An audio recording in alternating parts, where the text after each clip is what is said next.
রাস্তায় যেতে যেতে ফটাস করে ব্যাগের বেলটা গেল ছিঁড়ে। কিরম মাথাটা গরম হয়! একেই তো দেরি হয়ে যাচ্ছে। নাক মুনলাম, কান মুনলাম।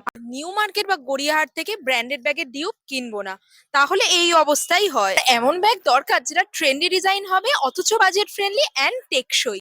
তখনই আমার মনে পড়ল ক্যানভিক বাই অ্যাকোয়া এক্সিমের কথা। অ্যাক্রোপলিস মলের কাছাকাছিই ছিলাম, তাই হাঁটা পথ চলে গেলাম। ফার্স্টে গিয়ে স্লিং ব্যাগগুলো দেখছি। চেরি রেড কালারের ব্যাগটা এত সুন্দর, ভালোভাবে সব কিছু দেখে নিয়েছি। তবে ফাইনালাইজ করতে গিয়ে হলো কনফিউশন। চেরি রেডটা ভালো নাকি ব্ল্যাক নেব নাকি ব্রাউনটা নেব। 40% অফ চলছে। 40% অফ চলছে। যেহেতু আমার ব্রাউন কালারের ব্যাগটা নষ্ট হয়ে গেছে, তাই ভাবলাম ব্রাউন কালারের এই ক্রস বডি ব্যাগটাই নিই। কি দারুণ দেখতে না! তবে আমি শুধু ওটাই দেখিনি, ওয়ালেটের কালেকশনগুলো ঘুরে ঘুরে দেখছিলাম। এত ভালো ভালো কালেকশন রয়েছে, দেখতে দেখতে হঠাৎই চোখে পড়লো এই হ্যান্ডহেল্ড ব্যাগটা। কি সুন্দর দেখতে, কি স্মার্ট না! এছাড়া যারা সুন্দর সুন্দর ব্যাকপ্যাক চাইছেন বেড়াতে যাওয়ার জন্য, তার অপশন তো রয়েইছে।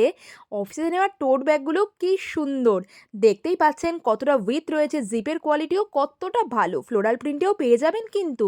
আর আমি তোমার পছন্দের ব্যাগ পেয়ে গেছি ক্যানভিক বাই অ্যাকোয়া এক্সিম থেকে।